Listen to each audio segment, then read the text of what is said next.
Hello guys, আজকে আপনারা দেখতে চলেছেন 2022 সালে মুক্তি পাওয়া দ্য টুমরো ওয়ার মুভিটি। গল্পের শুরুতেই দেখতে পাই আমাদের নায়ক ড্যান একজন ফরেস্টার ছিলেন। সে আগে সেনাবাহিনীতে কাজ করত, কিন্তু এখন একটি স্কুলে জীববিজ্ঞানের শিক্ষক।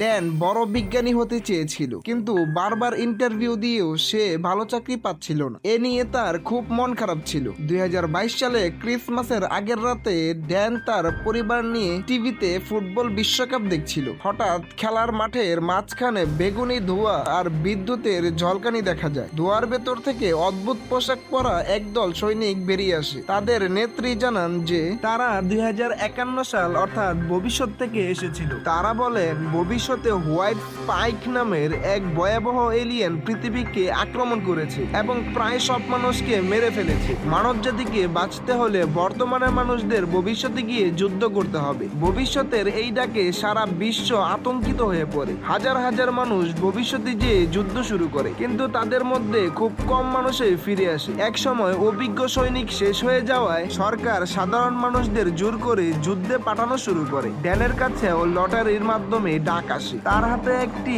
মেটাল ডিভাইস পরিয়ে দেওয়া হয়, যা খোলা সম্ভব নয়। এই যন্ত্রের মাধ্যমেই তাকে ভবিষ্যতে পাঠানো হবে। ড্যান জানতে পারে সে ভবিষ্যতে আজ থেকে 7 বছর পরেই মারা যাবে। যেহেতু ভবিষ্যতে তার কোনো অস্তিত্ব নেই, তাই তাকেই বেছে নেওয়া হয়েছে। ড্যানের স্ত্রী এমি তাকে পালিয়ে যেতে বললেও ড্যান জানে পালানো সম্ভব নয়। ড্যান তার বাবার কাছে সাহায্য চাইতে যায়, কিন্তু তাদের মধ্যে সম্পর্ক খারাপ থাকায় কোনো লাভ হয় না। শেষমেশ ড্যান অনিচ্ছা সত্ত্বেও যুদ্ধের ট্রেনিং এ যোগ দেয়। সেখানে তার পরিচয় হয় ডোরিয়ান ও চার্লি নামে আরো 2 জনের সঙ্গে। টাইম মেশিং এর মাধ্যমে ড্যান ও তার দল 2051 সালের মায়াবী শহরে পৌঁছায়, কিন্তু যান্ত্রিক ত্রুটির কারণে তারা সরাসরি যুদ্ধের মাঝখানে গিয়ে পড়ে। ড্যান দেখে এক সময়ে সুন্দর শহর এখন ধ্বংসস্তূপ। তাদের কাজ ছিল একটি ল্যাবরেটরি থেকে জরুরি রিচার্জ ডেটা উদ্ধার করা, যেখানে তারা প্রথমবার হোয়াইট স্পাইক এলিয়েনদের মুখোমুখি হয়। এই এলিয়েনরা অনেক দ্রুত দৌড়াতে পারে এবং শরীর থেকে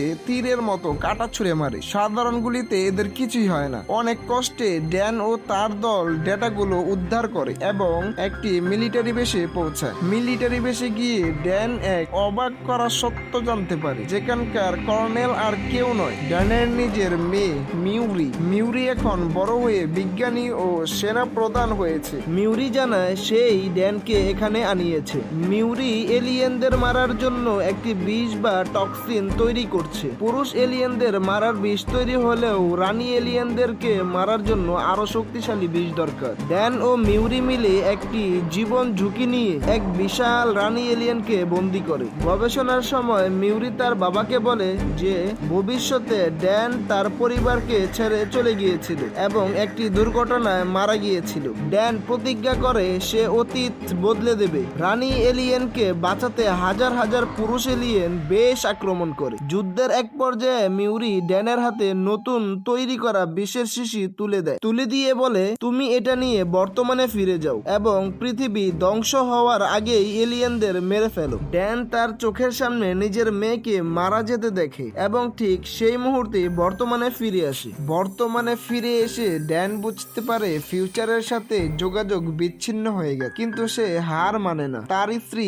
এমির দেওয়া একটি ক্লু থেকে সে বুঝতে পারে এই এলিয়েনেরা আকাশ থেকে আসেনি, বরং তারা হাজার বছর ধরে রাশিয়ার বরফের নিচে চাপা পড়েছিল। গ্লোবাল ওয়ার্মিং এর কারণে বরফ গলে যাওয়ায় তারা 2048 সালে জেগে উঠবে। ড্যান তার বাবা জেমস, চার্লি এবং ডোরিয়ানকে নিয়ে রাশিয়ায় যায়। সেখানে তারা বরফের নিচে একটি পুরনো ভিনগ্রহী মহাকাশযান খুঁজে পায়। তারা দেখে হাজার হাজার এলিয়েন সেখানে ঘুমিয়ে আছে। ড্যান ও তার দল এলিয়েনদের বিষ দিয়ে মারতে শুরু করে, কিন্তু কিছু এলিয়েন জেগে উঠায় লড়াই শুরু হয়। ডোরিয়ান নিজের জীবন দিয়ে বোমা ফাটিয়ে পুরো স্পেসশিপ উড়িয়ে দেয়, কিন্তু রানী এলিয়েনটি বেঁচে যায় এবং বরফের উপর ড্যান ও তার বাবার সাথে শেষ লড়াই শুরু হয়। অনেক লড়াইয়ের পর ড্যান এলিয়েনের মুখে বিষ ঢেলে দিয়ে তাকে পাহাড় থেকে নিচে ফেলে দেয়। এভাবেই পৃথিবী রক্ষা পায়। এরপর ড্যান তার বাবার সাথে সব ভুল বুঝাবুঝি মিটিয়ে ফেলে